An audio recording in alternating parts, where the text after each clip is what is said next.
Anti incumbency already DMK மேலே அப்படி ஒரு மக்களுக்கு வெறுப்பு இருக்குது. எங்கே பார்த்தாலும் கொலை கொள்ளை. ஈவன் நேற்றுக்கு பார்த்தீங்கன்னு வச்சுங்க, அன்புமணி ராமதாஸ் ஆகட்டும், ராமதாஸ் அவர்கள் ஆகட்டும், நான் கேட்குறேன், விஜய் நீங்கள் தலைமை ஏற்றுக்கொண்டு போவீர்களா? 27 சீட்டு கொடுங்கன்னு பிஎம்கே கேட்குறாங்க. டிஎம்கே கொடுக்குறாங்க. விசிகேக்கு போன தடவை மாதிரி 6 இல்லாமல் 8 கொடுக்குறாங்க. விசிக்கு ஒத்துப்பாங்களா? இவராகட்டும் கம்யூனிஸ்ட் ஆகட்டும் கொஞ்சம் கொஞ்சமாக வெளியில் வரும் பாருங்க. இன்னைக்கு ஒன்லி மே மாதம் சார், இன்னும் அடுத்த மே 6, அடுத்து ஏப்ரல், 11 மாதம் இருக்குது. இந்த 2025 வருஷம் நவம்பர் டிசம்பரில் தெரிஞ்சிடும் சார். பாகிஸ்தான் நிறுத்தினாங்கன்னு நாங்கள் நிறுத்துவோம், அவ்வளோதான். இந்தியாவுக்கு யாரும் மீடியேட் பண்ண வேண்டிய அவசியம் இல்லை. எது மோடி எடுத்தாலும் செய்தாலும் உடனே அதில் ஏதாவது நீங்கள் ஒன்று குறைய கண்டுபிடிக்கும் இல்லை. இந்தியான்னு ஒரு நாடு பாகிஸ்தான் மீது போர் தொடுத்து ஒன்றும் இல்லாமல் பண்ணாங்க. இதை ஆப்போசிஷன் பார்ட்டி எல்லாருமே they've to be proud about India. அதை விட்டு எல்லாத்துலேயும் ஒரு ஸ்கோர் பண்ணணும்னு பார்க்குறீங்க. சார், தேர்தல் இருக்கக்கூடிய நேரத்தில் பாமக சித்திரை முழுநிலவு மாநாடு நடத்தியிருக்காங்க. இதில் பலவித தீர்மானங்கள்லாம் நிறைவேற்றப்பட்டிருக்கு. குறிப்பாக பார்த்தீங்கன்னா அந்த மாநாடே கூட்டணிக்காக எதிர்பார்க்கலாமா சார்? கண்டிப்பாக சார். எல்லா அரசியல் கட்சிகளுமே இன்னைக்கு கூட்டணிக்கு அதாங்க சார் பார்த்துட்டு இருக்காங்க. இவங்களுக்குன்னு தனியாக நின்றுலாம் ஜெயிக்க முடியாதுங்க. அதுவும் பிஎம்கே மாதிரி கட்சி, விசிகே, இவங்களுக்கெல்லாம் ஓவரால் பர்சன்டேஜ் பார்த்தீங்கன்னு வச்சுங்க, அவங்க பர்சன்டேஜ் எடுத்து 4.5%, விசிகேக்கெல்லாம் இன்னும் கம்மி 2.53%, அவ்வளோதான். இதெல்லாம் வச்சுட்டு தனியாக நின்று இவங்கெல்லாம் ஜெயிக்க முடியாதுங்க. அந்த மாதிரி இருக்கிறச்சு இந்த எல்லா கட்சியும் இவங்க எல்லாருமே, இன்க்ளூடிங் கம்யூனிஸ்ட், நான் சொல்கிறேன், பெரிய ஒரு கட்சி, இந்த பக்கம் டிஎம்கே, இந்த பக்கம் ஏடிஎம்கே, இவங்களை நம்பி தாங்க இருக்கும். ஒவ்வொரு எலெக்ஷனும் நீங்கள் பார்த்தீங்கன்னா நாம் தமிழர் கட்சி மினிமம் 8% எடுக்குங்க. அப்படி இருந்தும் ஒரு தொகுதியில் கூட ஜெயிக்க முடியல. ஸோ நீங்கள் ஜெயிக்கணும் அப்படின்னா மினிமம் 27, 28, 35% ஓட்டர் பேஸ் இருக்கணும் சார். அப்போ தான் எடுக்க முடியும் சார். ஸோ அந்த மாதிரி இருக்கிறச்ச இவங்க இப்போ பிஎம்கே இந்த சித்திரை முழுநிலவு மாநாடு மகாபலிபுரத்துக்கிட்ட திருவடந்தை அப்படிங்கிற இடத்துல நேற்று போட்டிருக்காங்க. அதில் அவங்க பேசினது எல்லாமே மெயினாக அவங்க 10.5% வன்னியர்களுக்கு அந்த ஓபிசியில் இருக்க 27%, 10.5% கோட்டை இவங்களுக்கு ஒதுக்கணும்னு பேசுகிறாங்க. இது ரொம்ப நாளாக நாங்கள் பேசிகிட்டு இருக்கோம். ஆனால் இவன் 2021 எலெக்ஷன் முடிஞ்சு முதலமைச்சரை பார்த்துருக்கோம், பேசியிருக்கோம். முதலமைச்சர் முதல் 2 வருஷம் பண்ணிடுறேன் அப்படின்னார். ஆனால் இன்னி வரைக்கும் பண்ணலை. ஸோ நமக்குன்னு ஆட்சி அமையணுங்க, நம்ம ஆட்சி அமைக்கணும். மற்றவங்களை நம்பி நம்ம இருந்தால் கண்டிப்பாக நடக்காது. அந்த இளைஞர்கள் எல்லாருமே முன்னுக்கு வரணும். அதனால் நமக்குன்னு ஆட்சி அமையணும். எங்களுக்கு பிஎம்கேக்குன்னு ஒரு சான்ஸ் கொடுத்து பாருங்கள், மக்கள் கொடுத்து நாங்கள் எந்த அளவுக்கு ஆட்சியை நிர்வாகத்தை அமைக்கிறோம் என்று பாருங்கள் அப்படி இப்படின்னு இவர் பேசினார். அப்போ தனிப்பட்ட முறையில் தனித்து போட்டியிட வாய்ப்பு இருக்கா சார்? தனித்து போட்டியிடலாம் வாய்ப்பே கிடையாதுங்க. இல்லை, எங்களுக்கு ஒரு வாய்ப்பு கொடுங்க அப்படின்ற வாய்ப்பு கொடுங்க. அதான் இவங்களுடைய இது. எவ்வளோ நிற்க போகிறீங்க? பிஎம்கேவை வச்சு கூட்டணிக்கு தலைவர் பிஎம்கே, இவரை சுற்றி மற்ற கூட்டணி கட்சிலாம் அமைய போகிறதா? 100க்கு 100% நான் கான்ஃபிடண்ட்டாக சொல்லுவேன், இல்லைங்க. இன்றைக்கி இருக்கிற நிலைமையில் கிடையாதுங்க. ஏன்னால் உங்களுக்கு எவ்வளோ ஓட்டு இருக்குது அது முக்கியம். ஏடிஎம்கேன்னு எடுத்துனீங்கன்னு வச்சுங்க, 2024 எலெக்ஷன் வச்சு நான் சொல்கிறேன் 20.5%. அதனால் ஏடிஎம்கே சுற்றி இப்போ ஆல்ரெடி பிஜேபி கூட்டணி அமைச்சாச்சு. 11.5% 2024 பார்லிமெண்ட் எலெக்ஷனில் பிஜேபி, 2 சேர்த்தா 32%. இன்னும் மற்ற கட்சியெல்லாம் வருவாங்க. மற்ற கட்சி யாருமே வரலையா, இவங்க ஜெயிக்க முடியாது. ஏடிஎம்கே பிஜேபி மட்டும் நின்று ஜெயிக்க முடியாது. ஆனால் சில தொகுதிகளை ஜெயிக்கலாம். ஸோ இவ்வளோ வேண்டியிருக்கு. அந்த மாதிரி டிஎம்கேக்கு 2024 பார்லிமெண்ட் எலெக்ஷன் பேஸ் பண்ணி பார்க்குறச்ச 26.25%. Then VCK, communist party, Congress, Kongu Vellalar எல்லாம் சேர்த்து அவங்க மொத்தமாக 2024 பார்லிமெண்ட் எலெக்ஷனில் 43% ஓட்டு எடுத்தாங்க. யார்? டிஎம்கே கூட்டணி. ஸோ அதனால் அந்த கூட்டணி அப்படியே இருந்தால் கண்டிப்பாக 2026 எலெக்ஷனில் டிஎம்கே ஆட்சி அமைக்க வாய்ப்பு உண்டு. ஆனால் அது அப்படியே இருக்குமா? இருக்க சான்ஸ் இல்லைங்க. ஏன்னா ஆன்டி இன்கம்பன்சி ஆல்ரெடி டிஎம்கே மேலே அப்படி ஒரு மக்களுக்கு வெறுப்பு இருக்குது. எங்கே பார்த்தாலும் கொலை கொள்ளை. ஈவன் நேற்றுக்கு பார்த்தீங்கன்னு வச்சுங்க, சேலத்தில் 2 வயதானவங்க அவங்கள கொலை பண்ணிருக்காங்க. ஒரு வாரத்துக்கு முன்னாடி 10 நாளைக்கு முன்னாடி ஈரோடு சிவகிரியா ஏதோ ஒரு இடத்த மறுபடியும் வயதானவங்க 2 பேர் அவங்க ஃபார்ம் ஹவுஸில் இருந்து கொலை பண்ணிருக்காங்க. இந்த அளவுக்கு கொலை கொள்ளை எல்லாம் நடக்கிறதுங்க. லஞ்ச லாவண்யம் அப்படி வந்து சோ மெனி மினிஸ்டர்ஸ் மேலே இடி ரைட்ஸ் அது இது மக்களுக்கு கண்டிப்பாக டிஎம்கே மேலே அதிருப்தி வந்து விட்டது. அதனால் ஆன்டி இன்கம்பன்சி ஃபோர்ஸ் இருக்குது கண்டிப்பாக. அதை தவிர கூட்டணி கட்சிகள் எல்லாருமே மினிமம் 2 டிஜிட் சீட் அலோகேஷன் கேட்குறாங்க, ஆட்சியில் பங்குன்னு கேட்குறாங்க. இதெல்லாம் எந்த அளவுக்கு திமுக கழகம் இதை சமாளிக்க போகிறதுன்னு தெரியாது. ஸோ அந்த மாதிரி இருக்கிறச்ச கூட்டணி கட்சிகள் உடையிறதுக்கு சான்ஸ் உண்டு. எந்தெந்த கட்சி இந்த பக்கம் வரும்னு தெரியாது. அந்த மாதிரி வரும்பொழுது பிஎம்கே நேற்று இவங்க பேசியிருக்காங்க. அன்புமணி ராமதாஸ் என்ன சொல்லியிருக்கார், இளைஞர்கள் மகளிர் 2000 பேர் ஒவ்வொரு தொகுதிக்கும் நீங்கள் இருக்கீங்க, ஒருத்தரும் குறைஞ்சது 50 புது ஆளை கொண்டு வாங்க, ஒரு தொகுதிக்கு 1 லட்சம் பேரை நம்ம சேர்க்கணும் புதுசாக நம்ம கட்சிக்குள்ளே சேர்த்தால் கண்டிப்பாக வெற்றி உறுதி அப்படிங்கிறாங்க. வெற்றி உறுதினா கூட நீங்கள் சேர்க்கணும், எந்த அளவுக்கு ஓட்டு ஸ்ட்ரென்த் இருக்குன்னு மற்ற கட்சிக்கு தெரியணும்.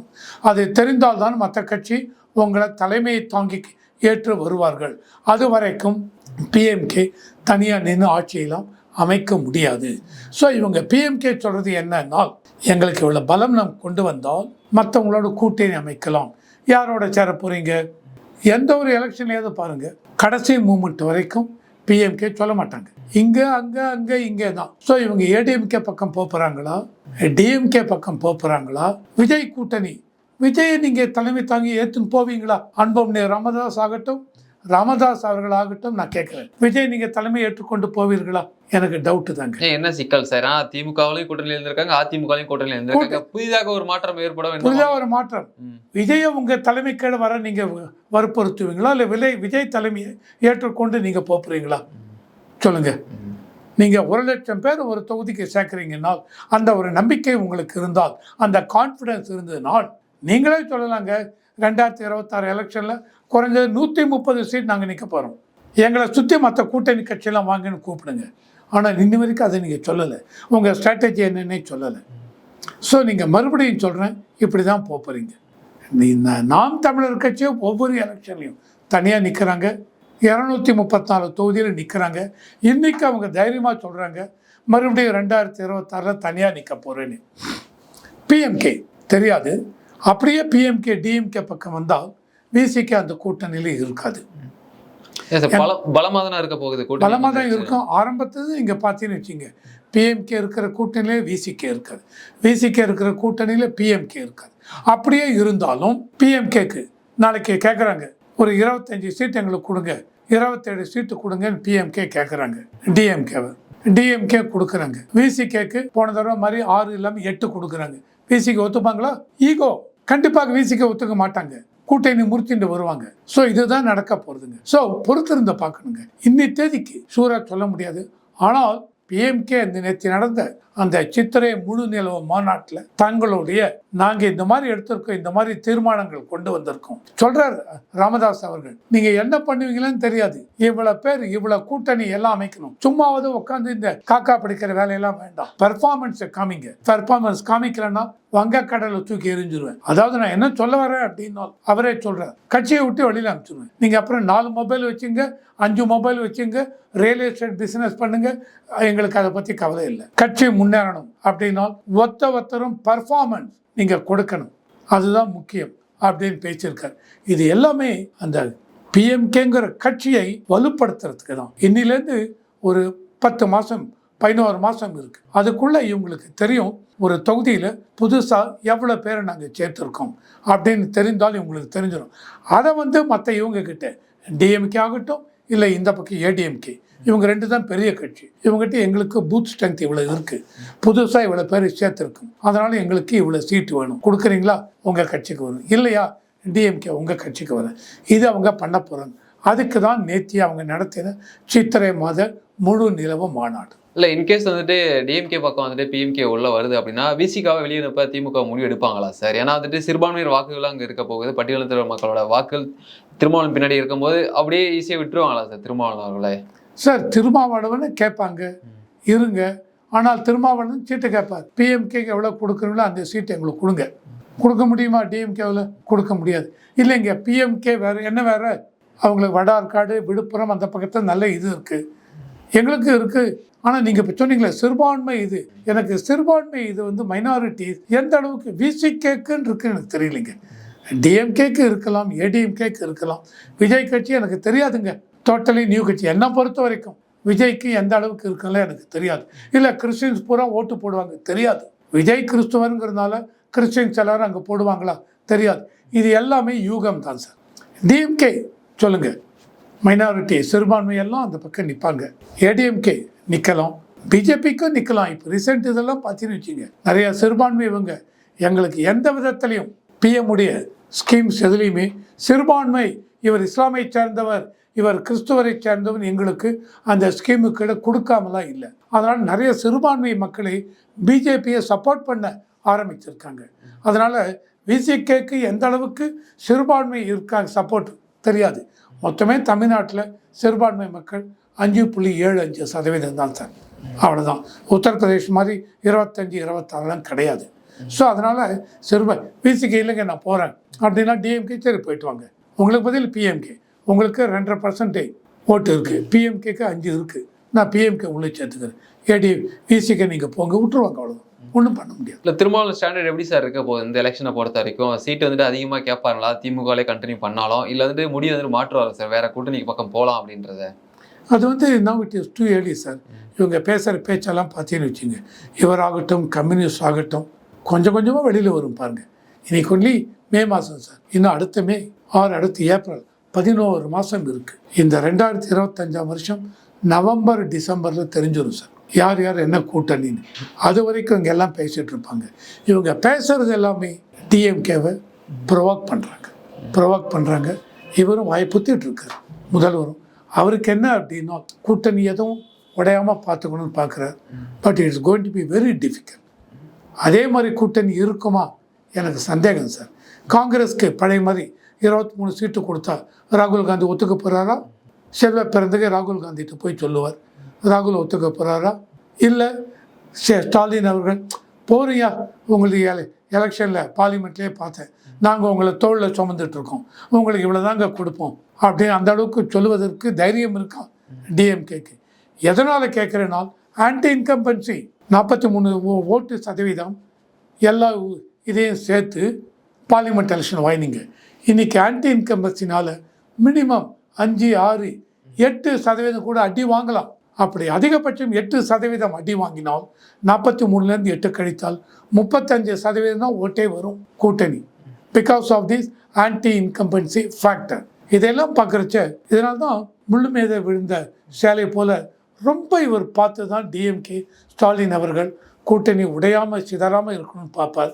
இதை ரிட்டர்ன் பண்ணிவிட்டு இதுக்கு மேலே எந்த கூட்டணியும் உள்ளே கொண்டு வரலாம் மற்ற கட்சிகளை அப்படின்னு பார்க்கிறார். அது பிஎம்கே இருக்கிறச்ச விசிகே ஒத்துக்க மாட்டாங்க.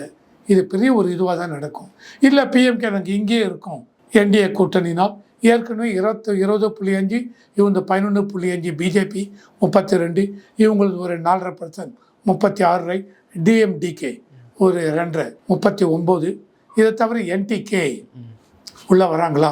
உள்ளே வந்தாங்கன்னா சொல்லலாம், நீ உள்ளே வாப்பா, உனக்கு எந்த பதவியும் வேண்டாமல் விட்டுடலாம், ஆனால் உள்ளே வாங்க சொல்லலாம். என்ன இவங்க பண்ணணும்னால் ஏடிஎம்கே கூட்டணி நாங்கள் முழு இதில் சிம்பிள் மெஜாரிட்டி வந்தாலும் கூட்டணி ஆட்சிக்கு நாங்கள் ரெடியாக இருக்கோம், எல்லா கட்சிக்கும் ஒரு பதவியை கொடுப்போம் அப்படின்னு சொல்லணும். இதை தான் டிஎம்கேவும் சொல்லணும். இல்லை என்றால் கூட்டணி இருக்க கட்சிகளை தன்னோட சேர்த்து வைத்துக் கொள்வதுங்கிறது ரொம்ப கடினமான காரியம். ஸோ இப்போ இந்தியா பாகிஸ்தான் இடையே வந்து பார்த்தீங்கன்னா தாக்குதல்ன்றது அதிகரித்து வந்துட்டு இருந்துச்சு. நேற்று முன்தினம் பார்த்தீங்கன்னா அமெரிக்கா அதிபர் டொனால்டு ட்ரம்ப் வந்துட்டு அறிவிச்சிருந்தார் சார், போர் வந்து நிறுத்தப்படுகிறது, இரண்டு நாடுகளும் பார்த்தீங்கன்னா ஒப்பு கொண்டுட்டார் அப்படின்லாம் சொன்னாங்க. உடனடியாக அன்று இரவே பார்த்தீங்கன்னா பாகிஸ்தான் வந்துட்டு பதில் தாக்குதல் பண்ணுச்சு. என்ன நடக்குது? பாகிஸ்தானோட குறிக்கோள் என்ன சார்? இப்போ போர் நிறுத்தம் முடிவானது. அந்த போர் நிறுத்தத்தை கூட ரொம்ப அழகாக நான் சொல்ல விரும்புகிறேன், ஆணித்தரமாக சொல்ல விரும்புகிறேன். இந்தியா கேட்கல போர் நிறுத்தத்தை. ஏப்ரல் 22 பகல்காம் அட்டாக், இந்தியா உடனே எடுத்த கவுத்தன் ஆக்ஷன் எடுக்கல. மே 7 வரைக்கும் பொறுமையாக இருந்து எந்தெந்த இடத்துலலாம் இவங்க டெரரிஸ்ட் ஹப் இருக்கு அப்படின்னு முடிவு பண்ணி ஆப்போசிஷன் பார்ட்டிஸ் மீட்டிங்கை போட்டு நாங்கள் என்ன பண்ண போகிறோம், ஏது பண்ண போகிறோம், மற்ற வெளிநாட்டுக்கெல்லாம் நாங்கள் என்ன பண்ண போகிறோம்னு சொல்லி 10 இடத்துல எங்கெல்லாம் தீவிரவாதிகள் இருக்காங்களோ அவங்க இடத்த மட்டும் அட்டாக் பண்ணி 100 தீவிரவாதிகளுக்கு மேலே இறந்து போயிருக்காங்க. ஒரு சிவிலியன் இந்தியா அட்டாக் பண்ணலை. ஹாஸ்பிட்டல் ஆகட்டும், ஸ்கூல்ஸ் ஆகட்டும், எதையும் இந்தியா அட்டாக் பண்ணலை. தீவிரவாதிகள் இருக்கிற 10 இடத்த அட்டாக் பண்ணாங்க. உடனே இவங்க பாகிஸ்தான் தட்டால்பட்டாலும் 15 சிட்டிக்கு மேலே இந்தியாவை அட்டாக் பண்ண ட்ரை பண்ணாங்க. ட்ரோன்ஸு அதெல்லாம் விட்டாங்க. ஆனால் இந்தியா ரஷ்யாவிடமிருந்து வாங்கிய S-400 அந்த சிஸ்டத்தை வச்சு எல்லா ட்ரோன்ஸையும் அடித்து நொறுக்கினாங்க. 96% ட்ரோன்ஸ் எல்லாம் பாகிஸ்தான் ஏவி விட்ட ஏவுகணை எல்லாமே ஒன்றும் இல்லாமல் தரைமட்டமாகி விட்டது. இந்தியா மீது ஒரு இதுவும் எந்த சிட்டி மேலேயும் விழல. ஏதோ ஒரு இடத்துல ஒரு வீட்டு மேலே விழுந்து 7 பேர் காயமடைந்தார்கள்.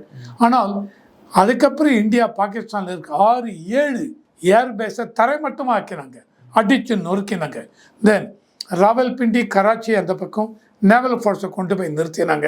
அட்டாக்குக்கு ரெடியானாங்க. உடனே பாகிஸ்தான் பயந்து போனாங்க. 1999 அப்போது மேலேருந்து ஜூலை வரைக்கும் கார்கில் வார் நடந்தது. கார்கில் வாரில் இந்தியா இவங்களை பாகிஸ்தானை அடித்து நொறுக்கி மேலே வந்ததுக்கப்புறம் அப்போ நவாஸ் ஷெரீஃப் பாகிஸ்தானில் பிரைம் மினிஸ்டராக இருந்தார். உடனே ஓடி போய் அமெரிக்காவில் பில் கிளின்டன் காலில் விழுந்து போகிற நிறுத்துருங்க கதறினார். உடனே பில் கிளின்டன் இந்தியாவுக்கு சொல்லி இந்தியா போகிற நிறுத்தினாங்க. இன்றைக்கி மே 7 இந்தியா அட்டாக் பண்ணி 7, 8, 9, 10 அடித்து நொறுக்க மரண அடி பாகிஸ்தானுக்கு. உடனே நவாஸ் ஷெரீஃபுடைய சகோதரர் ஷபாஸ் ஷெரீஃப், அவர் இப்போ PM, அவருடைய அமெரிக்காவுக்கு தூது விட்டு போகிற நிறுத்துங்க அப்படின்னு. உடனே Trump, then American vice president Vance அவர் பேசினார். Then American state of secretary அவர் செக்ரட்டரி ஆஃப் ஸ்டேட் ருபியோ அவர் ஜெய்சங்கர் அவர்கிட்ட பேசினாங்க. அப்புறம் இவங்கெல்லாம் மோடிக்கிட்ட சொல்லி இந்தியாவுடைய நோக்கம் பாகிஸ்தானையோ பாகிஸ்தான் மக்களையோ துன்புறுத்துவதற்கு இல்லை, ஆனால் பாகிஸ்தானுடைய தீவிரவாதிகளை அடக்குவதற்கு. நீங்கள் இப்போ போர் நிறுத்தம் கேட்குறீங்க, அதனால் நாங்கள் ஒத்துக்கிறோம் அப்படின்னு சொன்னாங்க. இது போன சனிக்கிழமை சாயங்காலம் 5 மணிக்கு 10ஆம் தேதி சாயங்காலம் 5 மணிக்கு போர் ஒப்பந்தம். அது எனக்கு தெரிந்து ஒருவேளை பார்டர் செக்யூரிட்டி ஃபோர்ஸ் வரைக்கும் பாகிஸ்தான் மேலிடம் வேண்டுமென்றோ சொல்லவில்லையோ அப்படின்னு தோன்றுறது. அது தெரியாததுனால border security force Pakistan, Jammu Kashmir, இன்னும் ராஜஸ்தான், தென் மற்ற இடத்துல இவங்க அட்டாக் பண்ணிருக்காங்க ட்ரோன்ஸை விட்டு. ஸ்ரீநகரில் ஒரு இடத்துல பிளாஸ்ட் ஆகிருக்கு இந்த ட்ரோன்ஸ் எல்லாம். உடனே மறுபடியும் அந்த ட்ரோன்ஸ் எல்லாம் இந்தியா தடுத்து நிறுத்தி உடனே இந்தியா மறுபடியும் அட்டாக் பண்ண ஆரம்பித்தாங்க. மறுபடியும் அட்டாக் பண்ண ஆரம்பித்ததுக்கப்புறம் அங்கேருந்து பாகிஸ்தான்லேருந்து அந்த director general of military operation DMGO அப்படிம்பாங்க, அவங்க இந்தியாவுக்கு ட்ரை பண்ணிருக்காங்க. காத்தால 10:30 மணிக்கு, அதுக்கப்புறம் இந்தியா லைன் பிஸியாக இருந்திருக்கு. இந்தியாவிலேருந்து மத்தியானம் 3:30 மணிக்கு கூப்பிட்ருக்காங்க. அதுக்கப்புறம் மறுபடியும் அவங்க கூப்பிட்டு இவங்களை பேசி 5 மணிக்கு 10ஆம் தேதி மே போர் நிறுத்த ஒப்பந்தம். அதே மீறி 10ஆம் தேதி ராத்திரி 11ஆம் தேதி ஏர்லி மார்னிங் வரைக்கும் இது நடந்தது. ஆனால் இப்போ கம்ப்ளீட்டாக ஸ்டாப் ஆகவில்லை என்றால் இன்றைக்கும் ஜெய்சங்கர் சொல்லியிருக்கிறார். நம்மளுடைய வெளியுறவுத்துறை அமைச்சர் என்ன சொல்லிருக்காருன்னா, இந்தியா ஒருபோதும் தீவிரவாதத்துக்கு இடம் கொடுக்காது. நீங்கள் கேட்டுக்கொண்டதுனால போர் நிறுத்த ஒப்பந்தத்துக்கு நாங்கள் தயாராக இருக்கோம். ஆனால் மறுபடியும் இந்த மாதிரி நடந்தால் பாகிஸ்தான் மீது கண்டிப்பாக நாங்கள் எடுக்கிற ஆக்ஷன் ரொம்ப இதுவாக இருக்கும். பாகிஸ்தானுக்கு ஏற்கனவே மரண அடி கொடுத்துருக்கோம். ஆனால் இந்தியாவை பார்த்தீங்கன்னு வச்சுங்க, என்றைக்குமே எந்த ஒரு நாட்டுக்குள்ளேயும் போய் 1971ஆம் வருஷம் பங்களாதேஷை லிபரேட் பண்ணும். அப்போ மேற்கு பாகிஸ்தானுக்குள்ளே லாகூர் வரைக்கும் இந்தியா போயாச்சு உள்ள. உடனே 90,000 பாகிஸ்தான் வீரர்கள் சரணடைந்தார்கள். உடனே இந்தியா அந்த இதை ஒத்துண்டு வெளியில் வந்தாங்க. ஒரு ஸ்கொயர் மைல் கூட, ஒரு ஸ்கொயர் கிலோமீட்டர் கூட இந்தியா அதை ஆக்குப்பை பண்ணலை. ஆனால் 1972ஆம் வருஷம் சைனா இந்தியா மேலே இது பண்ணி 1962 இன்னி வரைக்கும் 32,000 ஸ்கொயர் கிலோமீட்டர் சைனா பிடிச்சி வச்சுருக்கோம், இந்தியாவுக்கு கொடுக்கல. இதுதான் சைனாவுக்கும் இந்தியாவுக்கும் உள்ள வித்தியாசம். இந்தியா ஒருபொழுதும் வெளிநாட்டு இதை மற்ற கண்ட்ரியாக அவங்களுடைய சவரன்ட்டியை இந்தியா ரெஸ்பெக்ட் பண்ணும். இன்றைக்கும் இந்தியா பாகிஸ்தான் மீது போனாங்க அப்படின்னா, பாகிஸ்தான் நீ வயலேட் பண்ண, அதனால் உனக்கு பதிலடி கொடுத்தோம். 6-7 ஏர்பேஸ் ஒன்றும் இல்லாமல் பண்ணியாச்சு. ஸோ எங்களுடைய பவர், மிலிட்ரி பவர் இந்தியா அது என்னன்னு உனக்கு தெரியும், இதோடு நிறுத்திக்கும் அப்படின்னு இந்தியா சொல்லியாச்சு. பாகிஸ்தானும் கண்டிப்பாக இந்தியா மீது மறுபடியும் ஒன்றும் எடுக்க மாட்டாங்க அப்படின்னு ஆணித்தரமாக நான் நம்புகிறேன். இதே மாரி பாகிஸ்தான் பண்ணானால் பாகிஸ்தான் ஒரு கண்ட்ரியே இல்லாமல் போய்விடும். சார் இதில் டொனால்ட் ட்ரம்ப் அறிவிக்கை காரணம் என்ன? இது வந்து புரியாத புதிராக இருக்குன்னு சொல்லி எதிர்க்கட்சி தலைவரான ராகுல் காந்தி அவர்களும் சரி, இங்கே திருமாவளவன் அவர்களும் சரி கேள்வி எழுப்பியிருக்காங்களே. இது எதற்காக சார் டொனால்ட் ட்ரம்ப் வச்சு அறிவிச்சாங்க அப்படின்ற ஒரு கேள்விக்கு உங்களோட பதில் என்ன சார்? சார் இதுக்கு ட்ரம்ப்புக்கு இவங்களே சொல்லியிருக்காங்க சார். அதாவது ட்ரம்ப் அவன் என்ன சொல்லிட்டான், நாங்கள் உள்ளே பேசணும், நாங்கள் பேசி இந்தியாட்டையும் பேசணும், அமெரிக்கா பாகிஸ்தான்ட்டையும் பேசி நாங்கள் சொன்ன உடனே இந்தியா போர் நிறுத்தணும். இந்தியாவில் சொல்லிட்டாங்க, எந்த ஒரு கண்ட்ரி எங்களை கேட்கல போர் நிறுத்தத்தை சொல்லி. நாங்கள் சொல்லிட்டோம், பாகிஸ்தான் நிறுத்தினாங்கன்னு நாங்கள் நிறுத்துவோம், அவ்வளோதான். இந்தியாவுக்கு யாரும் மீடியேட் பண்ண வேண்டிய அவசியம் இல்லை. சும்மாவது சார் ட்ரம்ப்பை பற்றி எல்லாருக்கும் தெரிஞ்சு, எதுவாக இருந்தாலும் அவரே உள்ளே போயிட்டு நான் தான் சொன்னேன்னு. ஸோ ட்ரம்ப்பும் ஒன்றும் சொல்லலை சார். இவர் மோடி ஆப்போசிஷன் லீடர்ஸ் ராகுல் ஆகட்டும், என்ன சார் உங்களுக்கு என்ன பிரச்சனை? நாட்டில் நடந்திருக்கு, இந்தியா இந்த அளவுக்கு மோடி இவங்க ஆக்ஷன் எடுத்திருக்கு. எது மோடி எடுத்தாலும் செய்தாலும் உடனே அதில் ஏதாவது நீங்கள் ஒன்று குறைய கண்டுபிடிக்குது இல்லை. இந்தியான்னு ஒரு நாடு பாகிஸ்தான் மீது போர் தொடுத்து ஒன்றும் இல்லாமல் பண்ணாங்க. இந்தியா நினச்சி பெருமைப்படுங்க. As a Indian we should be proud. அதை விட்டுவிட்டு எல்லாத்துலேயும் ஒன்று எதிர்கட்சிகள் நான் சொல்கிறேன், மக்களுக்கு என்ன செய்ய போகிறேன்னு பாருங்கள். காங்கிரஸுக்கு சொல்கிறேன், மக்களுக்கு என்ன செய்ய போகிறேன்னு பாருங்கள். 2029 எலெக்ஷனில் அதுதான் நீங்கள் நிற்கிறதுக்கு இதுவாகும். பிஜேபி எங்கேயோ போயிட்டுருக்கு, புரியுதா? அதனால் ட்ரம்ப் சொன்னதுனால மோடி ஆமாம் நீங்கள் சொல்லிட்டீங்க நாங்கள் நோ. ஸோ ட்ரம்ப் சொல்லிலாம் நிறுத்தலை. பாகிஸ்தான் ட்ரம்ப்போட காலம் ஏன்னால் பாகிஸ்தான் இந்தியாவையே கேட்டிருக்கலாம். பாகிஸ்தான் அங்கே போய் சொன்னாங்க, ட்ரம்ப் உடனே சொன்னாங்க. Director general of military operation DMGO of Pakistan is requested. காத்தால 10:30 மணிக்கு 10ஆம் தேதி காத்தால ஃபோன் பண்ணி கேட்கிறார், லைன் இந்தியாவது பிஸியாக இருக்கு. 1:30 மணிக்கு மறுபடியும் ஃபோன் பண்ணுறார். அதை ஃபோனை பார்த்து 3:30 மணிக்கு மேலே இந்தியா பேசுறாரு, என்ன விஷயம் என்னன்னு. இல்லைங்க போற நிறுத்திக்கலாங்க அப்படின்னு பாகிஸ்தான் கேட்டுக்கொண்டார்கள். அதற்காக இந்தியா இது பண்ணிருக்காங்க. இந்தியா கிட்ட இவர் வான்ஸ் பேசினார், Mark Rubio American secretary of state பேசினா, அதெல்லாம் வேற விஷயம். ஆனால் பாகிஸ்தான் கேட்டுக்கொண்டதற்கு இணங்க இந்தியா போரை நிறுத்தினார்கள். இதை ஆப்போசிஷன் பார்ட்டி எல்லாருமே they have to be proud about India. அதை விட்டுவிட்டு எல்லாத்துலேயும் ஒரு ஸ்கோர் பண்ணணும்னு பார்க்குறீங்க.